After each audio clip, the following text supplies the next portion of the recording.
একটু বাইরে যেতে হবে, বুঝছো? তুমি থাকো, হ্যাঁ, আমি বুঝে আসি। থাকো, হ্যাঁ।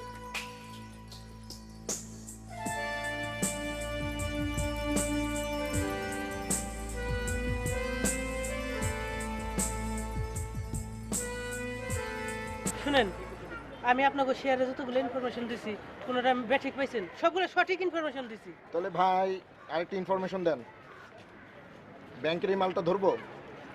এই মালটা ধরতে পারেন, তবে জাফর বসের সাথে কথা না বললে কিছুই বলতে পারতেছি না। আরে জাফর ভাই ছাড়া কি আমরা কোনো নিউজ নিয়েছি নাকি পর্যন্ত? আরে জাফর ভাই তো একটা মাল, সে যেগুলোর কথা বলবো সেগুলো ছাড়া ধরলেই তো মনে করেন যে বাস। ঠিক আছে ভাই, আমরা জাফর ভাইয়ের কথা মতোই সব কিছু করি, ঠিক না? ওই যে ম্যানেজার সাহেব যাচ্ছে। আর আইটেম ভাই এদিকে আসেন, আসেন, আসেন। আরে শেয়ার ব্যবসায়ীরা কি খবর, ভালো আছেন? কি অবস্থা? এখানে বসে কি করছেন? এই আর কি একটু আলাপ আলোচনা করতে চাই। কই গেছিলেন ভাই? এই যে পার্কের ভিতর দিয়ে একটু ওই পাশে যাবো আর কি। নিশ্চয় গার্লফ্রেন্ড আছে যে সুন্দর করে সাজুগুজু কইরাছে। কি যে বলেন। ওইটা যদি পছন্দ না হয় আপনি নির্দ্বিধায় আমারে বলবেন, আমি খুব সুন্দর দেখে আপনার একটা বিয়ে করিয়ে দিব। এই মিয়া, কি যে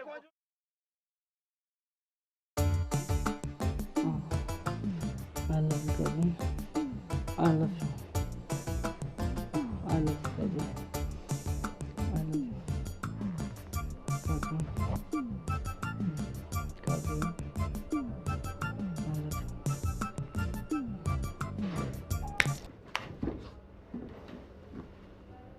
ঘুমিয়ে ঘুমিয়ে স্বপ্ন না দেখে একটু জেগে জেগে দেখ, তাহলে ডিভিডেন্ড পাবি। বুঝতে পেরেছিস?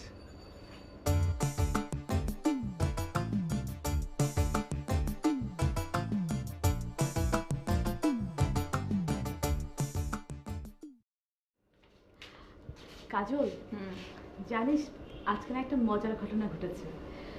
ওই যে আমাদের নিচতলায় ভাড়া থাকে যে শিমুল আছে না, শিমুল ভাই, সে আজকে দই আর মিষ্টি নিয়ে বাসায় হাজির। আমি তো দেখে অবাক, কী ব্যাপার, কেন মিষ্টি নিয়ে আসলো? আমি তো ভাবলাম মনে হয় খুশির খবর যে বিয়ে শাদী করেছে, কিন্তু সে বলল সে নাকি ব্যবসায় কি লাভ করেছে, শেয়ার ব্যবসা। আচ্ছা, তুই কি শুধু এটাই বলতে এখানে এসেছিস?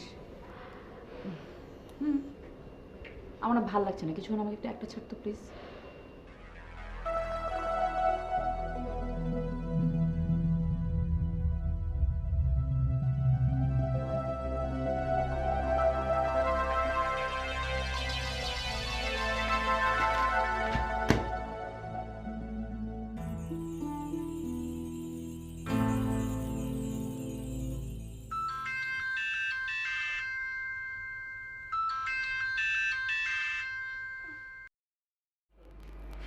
হ্যালো। হ্যালো শিমুল, কালকে তোমার গিফটের জন্য অনেক ধন্যবাদ। গিফটের জন্য থাক, আর আদিক্ষেতা দেখাতে হবে না। আচ্ছা, কি করছো তুমি? ঘুমানোর প্রস্তুতি নিচ্ছি। আচ্ছা, কালকে কি করবা? কালকে তো শ্বশুর বাড়ি যাবো। তুমি না ফাইজলামো না করলে পারো না, বুঝছো? না না না, আচ্ছা বলো তো তোমার পড়াশোনার কি অবস্থা সেটা বলো আগে। হ্যাঁ, ভালো হচ্ছে, সবই ভালো, কিন্তু আমি বাংলাতে না খুব কাঁচা, আমাকে একটু বাংলাতে হেল্প করবা? বাংলায় কাঁচা পাকা, তাহলে কোন সাবজেক্টে তুমি